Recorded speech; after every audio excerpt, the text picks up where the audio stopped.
and Craig Smoak. So I contacted CJ Moore. It's been just a few days, and I said, hey, we'd like to get you on the show, talk men's basketball, whatever. And he goes, well, I got this project I'm working on. And yes, they sure do at theathletic.com. Secrets of college basketball transfer portal, rampant tampering, back channels, deals, and a blanked up cycle that CJ, along with Brendan Quinn and Dana O'Neill, wrote earlier today. How long have you been working on this one, CJ? To be honest with you, I was actually done with that one. I was finishing the story on the Gonzaga point guard Andrew Nimhard that was due that day. You reached out, so but we worked a couple weeks on that one. We talked to 17 coaches. I think I talked to 9 of them. So yeah, it was interesting to get the coaches' perspective on it, and I just encourage listeners to go read it because there's some fun, interesting, maybe some people would say concerning quotes in there. And, yeah, it's a lot. Go ahead. I would ask, how would you compare the, I guess, craziness of the college basketball portal to what football coaches are dealing with right now?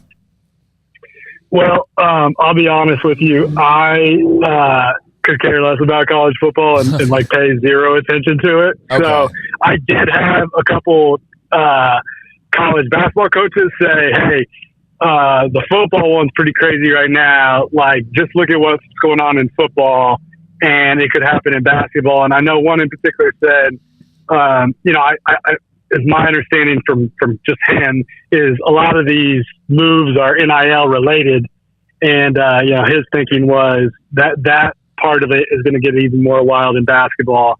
Going forward. Well, my question was going to be, is it actually even, I don't know if the word is dirtier, but is even more under the table, even with NIL being public, than it was when we saw all this stuff going down with Adidas and others? Is this going to get even dirtier?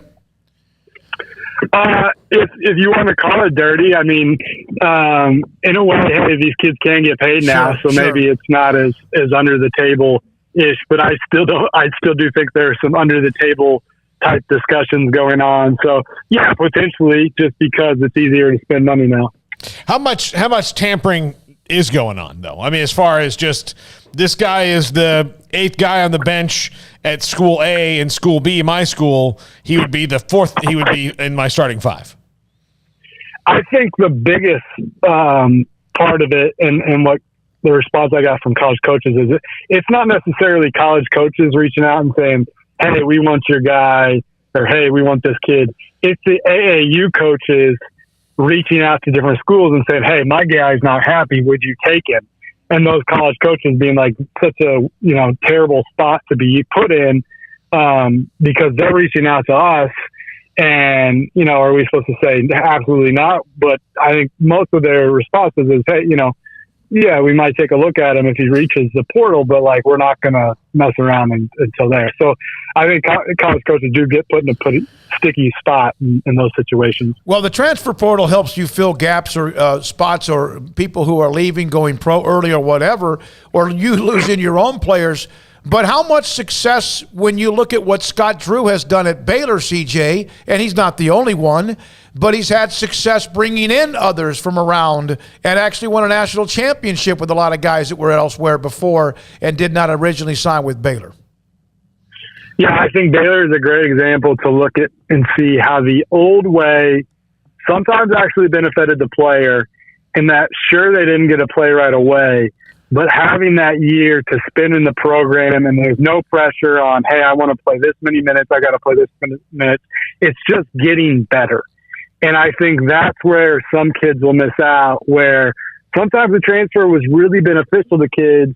And now, since they can play right away, I don't know that the percentage of guys that are success stories will be as high just because that year away, that year sitting out is so beneficial. And I know, I think Baylor, I'm sure, doesn't love the fact that they don't get to have kids sit out because the hardest thing to do is keep 13 guys happy.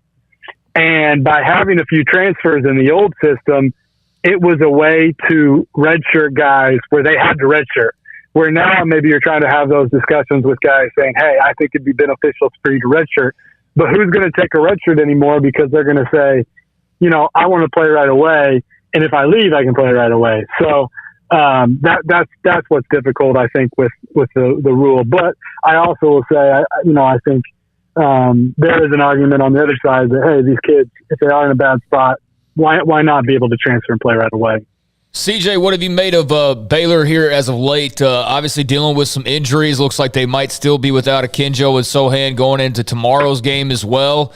Took a couple on the chin, but able to bounce back. Your thoughts on where the Bears are currently and in a wild Big 12, obviously?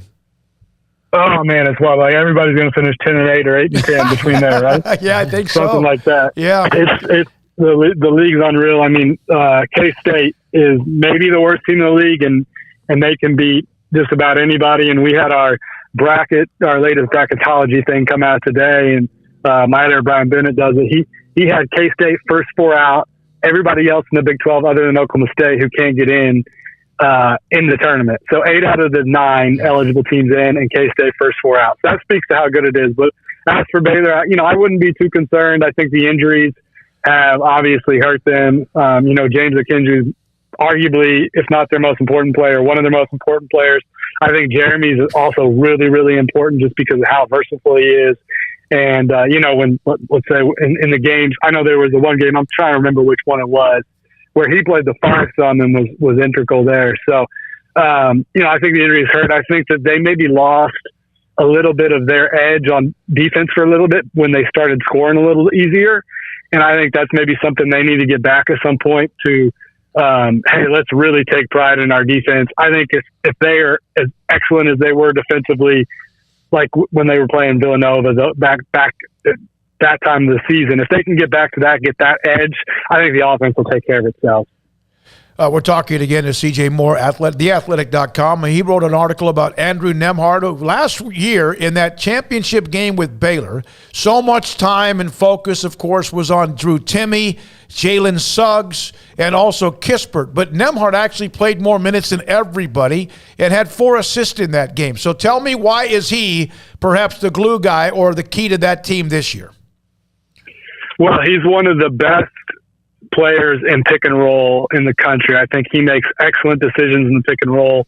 John Jacobs, who comes out of that Gonzaga system, I think he's played a big role in the success of the Baylor guards and helping those kids be able to read in the pick and roll and know what the tag guy is going to do and, see the whole floor in those situations. I think that's why the Baylor guards got so good at that. I think John deserves a lot of credit for that. Well, Andrew Nembhard is about as good as you get in college basketball. And that Gonzaga system, they do a really, really good job of teaching it. And then the other thing that he's doing is they're playing with incredible pace, just playing super, super fast, playing faster than anybody in college basketball. And he does as good a job as anybody as throwing it ahead. It kind of reminds me watching the tape of what I wrote this in my story of what Lonzo Ball was like at UCLA. Just an excellent throw ahead passer. And he's really fun to watch. Not a guy that's like as athletic as as Suggs from Gonzaga last year, or even Davion Mitchell, but just a very cerebral, smart player who really gives Drew Timme a lot of his buckets. How did you see when you're spending time with Gonzaga, that loss affect them now? How they kind of fueled from that? Because again, they were one of the greatest teams of all times and then got embarrassed in the championship game. Yeah, I wasn't with Gonzaga. I didn't go there. I'm doing a thing this year called Film Study where I just watch as much film as I possibly can and kind of break down the game there. So I can't say that I was with Gonzaga and have a good sense of where they are mentally, but I'm sure that's driven them, and I'm sure they're hungry to get back. And I think Drew Timme came back to school in part to have a chance to win a national title, and they've got a really, really good team this year, as they do every year. CJ, when you mentioned that, how much, Paul, you brought up the Baylor loss, how much, no matter what they do, and if they run the table again, if they just blow everybody out. I know they got a couple of losses, but if they just run right through it, is there still going to be any kind of skepticism, even though they were in the championship game, but it's the way that thing ended? Oh, there's only skepticism because they play in the WCC and you get that crap every year. but they played in 2 of the last 4 national championship games.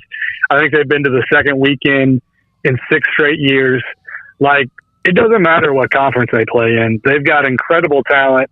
They were one of the best offensive teams in modern history of college basketball last year. They just ran into a juggernaut in Baylor, who was, I think, also one of the best college basketball teams in recent memory. So those were 2 great college basketball teams playing on Monday night, in 2021.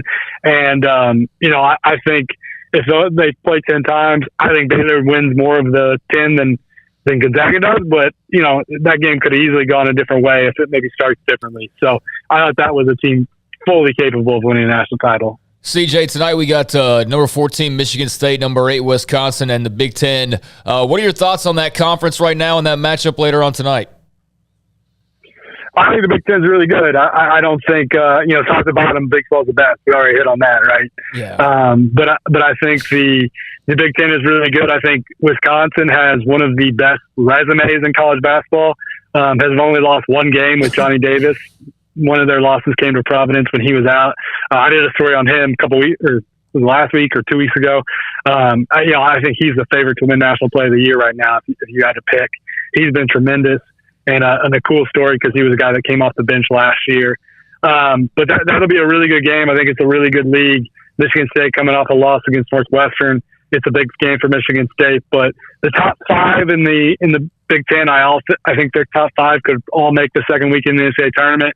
The 2 teams that I think are the best in that league are probably Purdue, who's took a knot last night to Indiana, and then I think Illinois is really good too. I think those two teams are national title contenders. Did you see Auburn being this good, and what are your thoughts on what's building up to be a fantastic, atmosphere with Auburn and Kentucky tomorrow? Yeah, that'll be a fun one. I heard their standing room only tickets are going for like $250, $300 or something like that, which is just insane. But no, that'll be a fun game. I think Auburn is one of the surprises of college basketball because you look in their backcourt and they've got guys that like kind of came out of nowhere, mid-major-ish type dudes that are playing really, really well. Kind of similar to what Baylor's been able to do with, some of the guards they brought in the past. So Bruce Pearl's done a good job. They're really, really talented. I think that was also a national title contending team. His team's always played so hard, and Kentucky is getting right. Like Kentucky's been really good lately. They weren't that great the other night against A&M, but still found a way to win the game. And Ty Washington's coming around. Oscar Tshiebwe's been a beast. Big 12 people know how good that guy is, and I'm happy for him that he's found a spot where he's doing really well. Because Scott Drew will tell you this: he recruited him.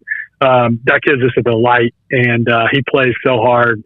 And it's been cool to see him have a good season. CJ, good stuff as always, man. Thank you. Great writing with theathletic.com. CJ Moore Hoops on Twitter.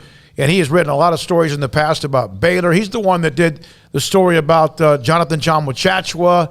One night, I forgot who it was, might have been Vital, and he heard the ball being dribbled outside early in the morning. It was Chama Chachua just kind of throwing the ball up against the backboard.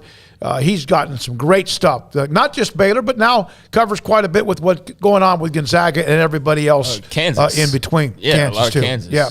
All right, when we come back, Mitch Sherman covers Nebraska football, and that's got to be hard to do because I know how hard it is to watch them, but are they able to find a few things that could give them a chance, especially on offense with the transfer portal?